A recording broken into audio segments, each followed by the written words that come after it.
వెల్లనూస్కి స్వాగతం. ముందుగా ముఖ్యాంశాలు. ఘనంగా మదమంచిపాడు తిరునాళ్ల మహోత్సవం. ఘనంగా బీజేపీ 47వ స్థాపన దినోత్సవం. వినుకొండ మండలం మదమంచిపాడు గ్రామంలో శ్రీ ఆంజనేయ స్వామి వారి తిరునాళ్ల మహోత్సవం నిర్వహించారు. తిరునాళ్ల మహోత్సవంలో ప్రభుత్వ చీఫ్ విప్ జీవి ఆంజనేయులు ముఖ్య అతిథిగా విచ్చేసి స్వామివారిని దర్శించుకొని ప్రత్యేక పూజలు నిర్వహించారు. ఆలయ ప్రాంగణానికి చేరుకున్న జీవికి ఆలయ కమిటీ సభ్యులు, గ్రామ పెద్దలు, అర్చకులు పూట కుంభంతో ఘనస్వాగతం పలికారు. స్వామివారికి జరిగిన ప్రత్యేక అభిషేకాలు, పూజా కార్యక్రమాల్లో పాల్గొన్న ఆయనకు అర్చకులు వేదాశీర్వచనం అందించి స్వామివారి శేష వస్త్రం ప్రసాదాన్ని అందజేశారు. శివశక్తి లీలా అంజన్ ఫౌండేషన్ ఆధ్వర్యంలో భక్తులకు పులిహోర పంపిణీ చేశారు.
ఈపూరు మండలంలోని ఈపూరు అంగలూరు గ్రామంలో బీజేపీ 47వ బీజేపీ స్థాపన దినోత్సవ వేడుకలు బీజేపీ మండల అధ్యక్షుడు కాకుమాను ఉదయ్ భాస్కర్ అధ్యక్షతన నిర్వహించారు. కార్యక్రమానికి ముఖ్య అతిథిగా పల్నాడు జిల్లా ప్రధాన కార్యదర్శి, మన ఊరు మన జెండా జిల్లా కన్వీనర్ కట్ట సుబ్బారావు ముఖ్య అతిథిగా విచ్చేశారు. ఈ సందర్భంగా ఆయన మాట్లాడుతూ, ఈ రోజు మనం ఒక గొప్ప సందర్భంలో కలుసుకున్నామన్నారు. భారతీయ జనతా పార్టీ 47 సంవత్సరాల ప్రస్థానాన్ని గర్వంగా జరుపుకుంటున్నామని, ఇది కేవలం ఒక పార్టీ ప్రయాణం కాదు, ఇది దేశం ముందుగా అనే సిద్ధాంతంతో సాగుతున్న ఒక జాతీయ ఉద్యమం అన్నారు. మన ఊరు మన జెండా అనే నినాదం కేవలం మాట కాదు, ఇది ప్రతి భారతీయుని గుండెలో ఉండే భావం అన్నారు. ముఖ్య ఉద్దేశం మెయిన్ ప్రతి గ్రామంలో గ్రామ పటిష్టత కోసం మన ఊరు మన జెండాలో మనం జెండా ఏర్పాటు చేసుకొని భారతీయ జనతా పార్టీ కేంద్రంలో గత 12 సంవత్సరాల నుంచి అధికారంలో ఉంది. నరేంద్ర మోడీ గారు ప్రధానమంత్రిగా కేంద్రం ఇచ్చిన ప్రతి పథకాన్ని ఒక నిక్షిప్తం చేసి ఆ గ్రామానికి ఒక QR కోడ్ ఇస్తున్నాము. ఆ QR కోడ్ ఇవ్వడం వల్ల ఆ జెండా ప్లేట్కి అమర్చుతాము. ఏమేం చేశారు ఇది గ్రామంలో, యువతకి ఏం చేశారు, మహిళలకు ఏం చేశారు, అన్ని రంగాల్లో వాళ్ళకి ఏమేం చేశారు, వెనుకబడ్డ వారికి ఏం చేశారు అనేది ప్రతిదీ దాంట్లో డేటా వస్తుంది. ప్రతి ఫోన్లో కూడా వాళ్ళు ఆ QR కోడ్లు తీసుకొని డేటా చూసుకోవచ్చు. ఆ జాతీయ రహదారులు దగ్గరగా ఉంటే కూడా అవి విలేజ్లో ఉన్న వివరాలన్నీ వస్తాయి. దీనివల్ల ఉపయోగం ఏంటంటే ఇంకా ఎంత డెవలప్ చేయాలి అనేది ప్రభుత్వం ముందుకు తీసుకెళ్ళడానికి ఈ పథకాన్ని పెట్టింది. 4 పథకాలు పెట్టింది మన బీజేపీ ప్రభుత్వం. పథకాలు ఎంతవరకు చేరువ అయ్యాయని ఒకటి నడుస్తుంది. మన్ కీ బాత్, ప్రజల్లోకి మనసులో మాట, ప్రజలు ఎక్కడ సమస్యలను తీసుకుంటున్నారు. ఆ మన్ కీ బాత్ ప్రతి చివరి ఆదివారం జరుగుతుంది. అలాగే జనతా వారధి, ప్రజల సమస్యల్ని అధికారుల దగ్గర తీసుకెళ్లి, కలెక్టర్ల దగ్గరికి సోమవారం MROs అన్ని తీసుకెళ్లి పార్టీ నాయకుల ద్వారా ఒక 3 కార్యక్రమాలు 3 రోజులు జరుగుతున్నాయి వారానికి. గురువారం, సోమవారం, ఇట్లా బుధవారం ఈ కార్యక్రమాలు. ఆ తర్వాత దానికి మూలమైనది, మెయిన్ అన్నిటికన్నా మూలమైనది తల్లివేరు లాంటిది మన ఊరు మన జెండా అనేది. ఎందుకంటే ఇవన్నీ ఒక ఎత్తు, మన జెండా అక్కడ ఉన్నది అనేది ఒక కార్యకర్తకు ఒక బలాన్ని ఇచ్చి, ప్రజలకు ఒక సంతోషాన్ని ఇచ్చేది. మన ప్రాంతంకి, ఆ ప్రాంతంకి వెళ్తే మన జెండా కనపడుతుంది, మనం ఈ ప్రాంతానికి చేసామనేది చెప్పుకోవడానికి ఒక నాయకులు ఈ ప్రాంతంలో వెళ్తున్నారు. ఇది ఉదాహరణకు హైదరాబాద్ హైవే, ఇక్కడ ఒక నాయకులు ఆగి ఈ జెండా ఎగరేయించాలన్నా కానీ ఇక్కడ ఏమేం జరిగిన ప్రోగ్రామ్స్ కూడా మనకి PR కోడ్ ద్వారా వస్తుంది. ఈ అవకాశం, ఈ 4 ప్రోగ్రామ్స్లో ఇది మెయిన్. ఇది చేపట్టడం ఎంతో శుభదాయకం. అలాగే ఈ అవకాశం ఇచ్చినందుకు మన ఊరు మన జెండాలో మాకు ఈ జిల్లా కన్వీనర్గా అవకాశం ఇచ్చినందుకు, అట్లానే కిసాన్ మోర్చా కుమారస్వామి నాయుడు గారి ఆధ్వర్యంలో నడుస్తుంది. PVN మాధవ్ గారు రాష్ట్ర అధ్యక్షులు వారు సూచనలతోటి, అలాగే మాకున్న నాయకులందరూ, మా జిల్లా అధ్యక్షులు శశికుమార్ గారికి ప్రత్యేకంగా ప్రతి ఒక్కళ్ళకి, మా రాష్ట్ర ప్రధాన కార్యదర్శి రమేష్ నాయుడు గారికి, దయాకర్ రెడ్డి గారికి, వీళ్ళందరికీ కూడా అన్ని మోర్చాల యొక్క అధ్యక్షులకి ఈ కార్యకర్తలకి మరీ ఇక్కడ ఉన్న ఈపూరు గ్రామ ప్రజలకి ధన్యవాదాలు తెలియజేసుకుంటాం. జెండా ఆవిష్కరణ చేసుకుంటున్నాము. ప్రతి గ్రామంలో జెండా ఎగరేయాలని మండల అధ్యక్షుడిగా నేను కృషి చేస్తానని చెప్తున్నాను. నెక్స్ట్ అంగళూరు గ్రామంలో జెండా ఆవిష్కరణకి వెళ్ళబోతున్నాం. అలాగే ఎన్ని వేస్తామని చెప్పు. ప్రతి గ్రామంలో వేస్తున్నాం. ప్రస్తుతానికి 2 వేస్తున్నాం. అది మన కట్టా సుబ్బారావు గారి ఆధ్వర్యంలో ప్రతి గ్రామానికి కృషి చేస్తున్నాం. ఆంధ్రప్రదేశ్ శాశ్వత రాజధానిగా అమరావతికి చట్టబద్ధత కల్పిస్తూ లోక్సభ రాజ్యసభలో బిల్లు ఆమోదం పొందిన నేపథ్యంలో తెలుగుదేశం పార్టీ అధినేత నారా చంద్రబాబు నాయుడు, నారా లోకేష్ ఆదేశాల మేరకు టీడీపీ ఎన్ఆర్ఐ టీం సభ్యులు సంబరాలు నిర్వహించారు. ఈ కార్యక్రమంలో స్వామి స్వర్ణ, మహేంద్ర వాకాటి, మోహన్ గురజాల, శివ దప్పకూటి, హరీష్, రవి మేడూరి, మధు తదితరులతో పాటు మహిళా సభ్యులు శ్రీదేవి వాకాటి, జ్యోతి, విద్య, మణి, శిరీష పాల్గొన్నారు. అలాగే జనసేన అభిమానులు రాంబాబు బండి, ప్రగతి, ఇతర టీడీపీ అభిమానులు కూడా హాజరై జై అమరావతి, జై జై అమరావతి నినాదాలతో ఉత్సాహంగా సంబరాలు జరుపుకున్నారు. ఒక చిన్న పిలుపుతోనే ఇంతమంది ముందుకు వచ్చి ఆంధ్రప్రదేశ్ శాశ్వత రాజధానిగా అమరావతికి చట్టబద్ధత వచ్చిన సందర్భంగా సంబరాలు నిర్వహించడం ఎంతో సంతోషకరంగా ఉందన్నారు.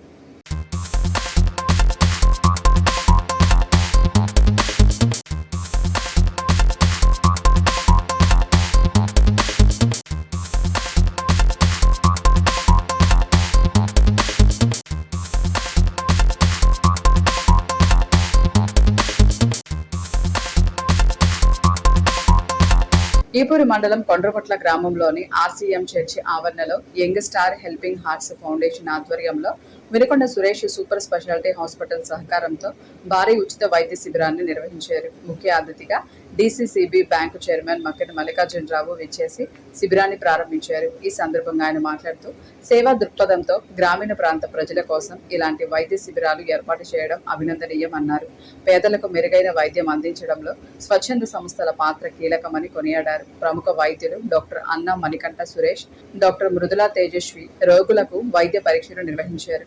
దాదాపు 120 మందికి పైగా ఉచితంగా వైద్య పరీక్షలు చేసి వారికి అవసరమైన మందులు ఫౌండేషన్ తరపున ఉచితంగా పంపిణీ చేశారు. ఒక సంస్థ ద్వారా, స్వచ్ఛంద సంస్థ ద్వారా ఈ మంచి కార్యక్రమాన్ని ఏర్పాటు చేసినందుకు ముందుగా వారికి అభినందనలు తెలియజేస్తున్నా. అదేవిధంగా ఈ కార్యక్రమానికి వారి సహాయ సహకారాలు అందిస్తున్నటువంటి డాక్టర్ సురేష్ గారి దంపతులకి మనస్ఫూర్తిగా అభినందనలు తెలియజేస్తూ, ఈ వేదిక మీద ఉన్నటువంటి గౌరవ పెద్దలందరూ రామయ్య గారు, రామకృష్ణ గారు, కోటి గారు, వేణు గారు, ఇంకా అందరికీ మా ఆయుర్వేద సంఘం అధ్యక్షులు వచ్చారు. అందరికి కూడా పేరు పేరున నమస్కారాలు. వచ్చినటువంటి అంత పెద్దలందరికీ హృదయపూర్వక నమస్కారాలు తెలియజేస్తూ, ఇలాంటి కార్యక్రమాలు ఇంకా ఎక్కువగా జరగాలి. యువకులు స్వచ్ఛంద సంస్థల ద్వారా పాపం వారికి ఉన్నటువంటి పరిధుల్లో వ్యయప్రయాసాలకు వచ్చి అనేక కార్యక్రమాలు చేస్తున్నారు. వారిని మనం అభినందించాలా. ఆర్థికంగా అవకాశం ఉన్న వరకు వారికి సహాయ సహకారాలు అందించాలా. తప్పనిసరిగా మీకు మంచి భవిష్యత్తు ఉంటుంది. మీరు చేసే పేదలకు సంబంధించినటువంటి మంచి కార్యక్రమాలు. అయితే నేను ఈ సందర్భంగా ఇలాంటి కార్యక్రమాలతో పాటుగా ప్రభుత్వం ద్వారా వచ్చేటటువంటి కార్యక్రమాలు ఉన్నాయి. అనేక రకాలైనటువంటి సంక్షేమ కార్యక్రమాలు, అభివృద్ధి కార్యక్రమాలు. అవి కూడా ఎక్కడన్నా లోటుపాట్లు ఉన్నట్టయితే వాటిని తప్పనిసరిగా మన పార్టీ పెద్దలు ఉంటారు, వారికి తెలియజేయండి. అవసరమైతే ప్రతి శుక్రవారం కూడా ఎమ్మెల్యే గారు అక్కడ ప్రజా దర్బార్ ఏర్పాటు చేస్తున్నారు. వారికి కూడా మీరు సహాయ సహకారాలు అందించి వారి చేత అప్లికేషన్ పూర్తి చేయించి అది తీసుకొచ్చి అక్కడ ఇవ్వండి.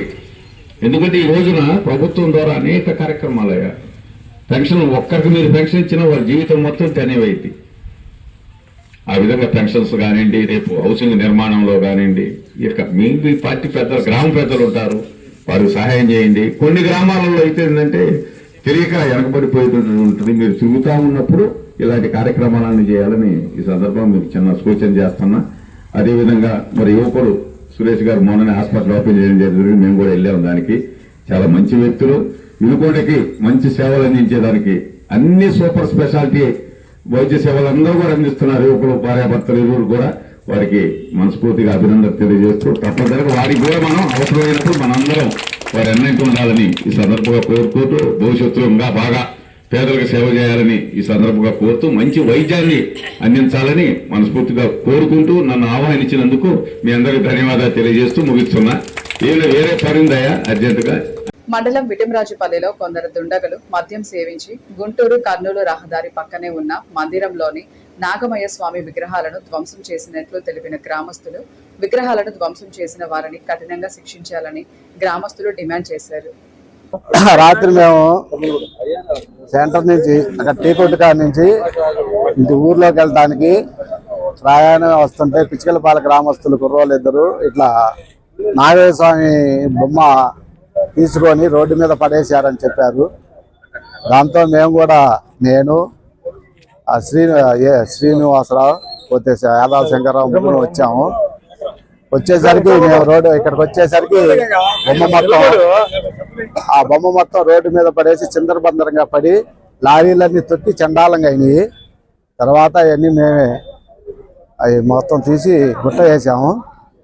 ఆ తర్వాత అబ్బాయి ఏం జరిగింది ఏందని వాళ్ళని అడగటం జరిగితే వీళ్ళు మాకేం తెలియదని చెప్తూ వ్రాయించారు. కానీ ఆ కుర్రాళ్ళు ఇద్దరు మటుకు పిచ్చికలపాలెం గ్రామస్తులు ఇద్దరు మటుకు కల్లారా మేము చూసాము. దాన్ని బొమ్మని ఎత్తి రోడ్డు మీద పడేయటము దాన్ని చాలా తీవ్రంగా ఖండించాలన్నా పడదామన్నది ఇది అన్నారు. కానీ కొట్టడానికి సేపు లేరన్న ఆయన అది కాదు మన వాళ్ళు దెబ్బతంటే అని చెప్పాము. తర్వాత వాళ్ళు బయట చేయడం తప్పు అది ఇదంటే ఏం నాకు తెలియదు అది ఇదని ఉడాయించారు. కానీ కాదు అబ్బాయి మీరే చేశారని వాళ్ళు చెబుతున్నారు. దీన్ని మీరు ఇదైందంటే మీరు చేసుకునేది ఏదో చేసుకోండి, లేకపోతే పోలీసులు కేసు పెట్టుకోండి అది ఇది అన్నాడు. అరే కొట్టడం కాసేపు పట్టదు, బ్లడ్ పడేటట్టు కొట్టగలము, కానీ మంచి చెడు ఆలోచించి ఆగాము దాన్ని అని చెప్పాము. తర్వాత కొట్టడం ఎందుకులని వాళ్ళని పంపించేసాం. అమృత సాయిలో స్కిల్తాన్ ప్రోగ్రాం 3వ రోజు ఇండస్ట్రీ ఓరియంటెడ్ ప్రాజెక్టు ప్రదర్శన. కంచికచెర్ల మండలం పరిటాల సమీపంలోని అమృత సాయి ఇంజనీరింగ్ కళాశాలలో స్కిల్తాన్ 2K26లో భాగంగా 3వ రోజు విద్యార్థులు cyber security, data analytics, Python, big data, జావాకు సంబంధించిన ప్రాజెక్ట్స్ చేసి డిమాన్స్ట్రేషన్స్ చేశారని secretary and correspondent Shri K Rammohan Rao తెలిపారు. ఈ సందర్భంగా secretary and correspondent K Rammohan Rao మాట్లాడుతూ cyber security, data analytics, Python, big data, జావాపై విద్యార్థులు 70కి పైగా ప్రాజెక్ట్స్ చేసి ప్రోటోటైప్స్ ను ప్రదర్శించి ప్రెజెంటేషన్ చేశారన్నారు. ప్రిన్సిపల్ డాక్టర్ ఎం శశిధర్ మాట్లాడుతూ మొత్తం మీద 3 రోజుల్లో మొత్తం 300కు పైగా ప్రాజెక్టులను ప్రదర్శించారని తెలిపారు. ఇండస్ట్రీ ఎక్స్పర్ట్స్ సూచనల మేరకు వీటిలో బెస్ట్ ప్రాజెక్ట్స్ పై పేటెంట్స్ కు అప్లై చేయబోతున్నామని తెలిపారు. Dr. Shashidhar, Principal, Amrit Science of Science and Technology, which is accredited by NAC and also NB. And now we have the new courses like quantum computing, artificial intelligence, data science, artificial intelligence with machine learning and data science, and all specializations which require particularly in a computer science engineering field. This is in addition to the regular courses of electronics and communication engineering and EEE mechanical and civil.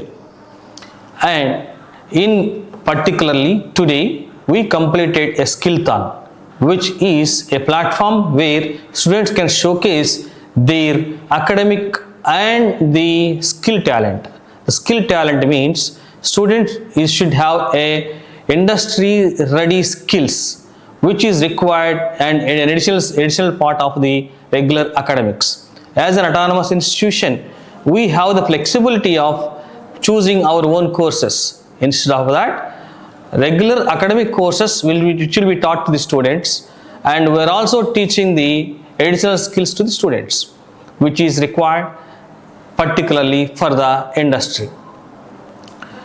As a part of this, we have started giving additional training in data science, cyber security, machine learning, artificial intelligence, Python and Java courses. In all these things, students has learned from the past 1 year different technologies, and they want to showcase the same thing as a part of projects, and they have showcased and from the past 3 days.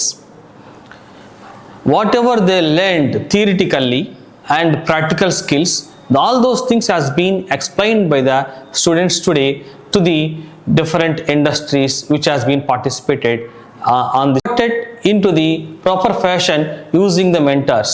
Our faculty has mentored properly and made them to into a proper direction, and now the projects has been evolved, and all these projects has been appreciated by the different industries as in judges who came here, and they expressed satisfaction. Even they wanted to sponsor for a few projects also. It shows the strength of the students community in general. They have good ideas, but those ideas should be converted into the proper fashion, which is possible only through the mentors who are having good knowledge and who can able to transfer them into the proper fashion. So this was happened because of the proper teaching guidelines by our faculty and proper guidelines by the management, who helped us in encouraging such skillthons, and also with the help of the students who was ready to showcase their case. Students, I thank my student community and my teaching community and my management for giving this skillthon a grand success. Thank you very much. This wonderful gentleman has developed the robo with AI features. Okay, that I can say it's just one step lesser than humanoid. Okay, and what fascinated me is that his passion to develop that, his enthusiasm to explain that one to me. Okay, how hard he worked for that system to develop, and what kind of features that he considered. That really mind-blowing. So we need such kind of people to work on such technologies and help the human beings. Thank you so much, Arjun. And if they apply the fertilizers, pesticides, it increases their yield. So we built a pipeline modular using Python and Pandas. First of all, we collected 3 data sets: crop data, soil data, and the climate data. Then we cleaned and merged the data for analysis and error freeness. Then we applied the Pearson correlation for identifying which factor improves the yield and reduces the yield. Finally, we visualized the code using Matplot library. Here I'll explain you the code step by step. Each line is designed to transform the raw agriculture data into farmer-friendly insights. So let me explain you the code. Good afternoon, everyone. I am Vennela, studying 3rd year cybersecurity in our college. I am with my teammate Sneha Snigdha. Today we are here to perform the system hacking. Good afternoon, respected sir and madam, every student present here. I am Sneha Snigdha. System hacking is not about breaking into the systems. It is about finding and exploring the vulnerabilities in the system. There are few methods of system hacking: phishing, malware attacks, trojans, and privilege exclusions, so on. Now in this demo, we are going to show you how we create in a payload and transfer it to a system using phishing attack through email. And we are going to show you how we get unauthorized access and how a hacker performs an activity. ఇంతటితో వెళ్ళాలి సమాప్తం. తిరిగి రేపటి వెళ్ళాలిలో కలుసుకుందాం. నమస్కారం.